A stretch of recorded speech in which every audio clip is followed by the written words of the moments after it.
அண்ணாமலை கேட்ட அந்த 2 கேள்வி அமைதியான விசிகா.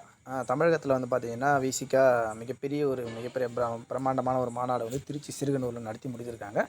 கிட்டத்தட்ட ஆளும் கட்சி மாநாட்டுக்கு நிகரா அந்த மாநாடு பேசப்பட்டது. பரவலான கூட்டங்கள் வந்தது. அனைவருமே இளைஞர்கள் அப்படி இப்படி எல்லாமே வந்து மிகப்பெரிய அளவில் வெற்றி பெற்றதா. அந்த மாநாட்டில வந்து விசிகா தலைவர் திருமாவளவன் அவர்கள் மாநாடுல பேசும்போது, ஆட்டுக்குட்டிலாம் இங்க வந்து பேசுறாங்க அப்படின்னு அண்ணாமலை வந்து கடுமையா விமர்சித்து பேசியிருந்தாரு. இது குறித்து வந்து அண்ணாமலை அவர்களிடம் செய்தியாளர்கள் இன்னைக்கு கேள்வி எழுப்புனாங்க. இந்த மாதிரி திருமாவளவன் அவர்கள் வந்து உங்கள வந்து ஆட்டுக்குட்டி அப்படின்னு விமர்சித்திருக்காருன்னு சொல்லிட்டு.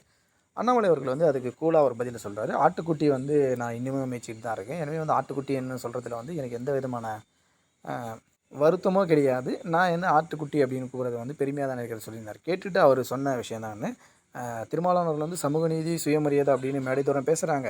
இப்போ வந்து அவங்க ஒரு மாநாடு நடத்துனாங்க. தமிழகத்தில் வந்து வேங்கை வயலூர்னு ஊரில் ஒரு வருடத்துக்கு மேலாகியும் தண்ணீர் தொட்டியில் வந்து மலம் கலந்த வழக்கில் வந்து இன்னும் யாருமே கண்டுபிடிக்கல. அது சம்மந்தமாக வந்து திருமாவளவன் அவர்கள் மாநாட்டில் எந்த ஒரு விதமான தீர்மானம் நிறைவேற்றலை. அதே மாதிரி பல்லாவரம் திமுக தொகுதி எம்எல்ஏ கருணாநிதி அவர்கள் மகன் வந்து ஒரு பட்டியல் சமூகத்தை சார்ந்த ஒரு பெண் படிக்கக்கூடிய மாணவி வந்து வேலைக்கு வச்சு அதுக்கு மூலயமா வந்து அந்த மாணவியை துன்புறுத்தினாங்கன்னு பல்வேறு வழக்குகள் நடந்துக்கிட்டு இருக்குது. அது சம்மந்தமாக எந்த தீர்மானம் ஏற்றலை.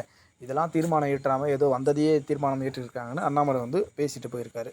அதுவும் இல்லாமல் திமுக மற்றும் விசிகா கூட்டணி நோக்கி ஒரு சில கேள்விகளை வச்சார். நீங்கள் வந்து பட்டியல் சமூகத்துக்கு ஆதரவாக நிற்கிறேன்னு சொல்கிறீங்களே, தமிழகத்தில் வந்து எத்தனை சதவீதம் பட்டியல் சமூகத்தினர் வந்து இன்றைக்கி அமைச்சராக இருக்கிறாங்க?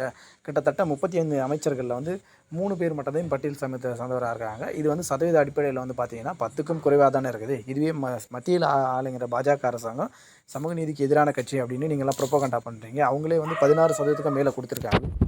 என்ன அப்படின்னு திருமாவளவன் அவர்களோட நான் நேருக்கு நேர் விவாதிக்க தயார் அப்படின்னு அழைப்பு விடுத்திருக்கிறாரு. தொடர்ந்து அரசியல் சார்ந்த கனவுகளை தெரிந்து கொள்ள நம்முடைய சேனலை சப்ஸ்கிரைப் செய்ய நண்பர்களுக்கும் நன்றி, வணக்கம்.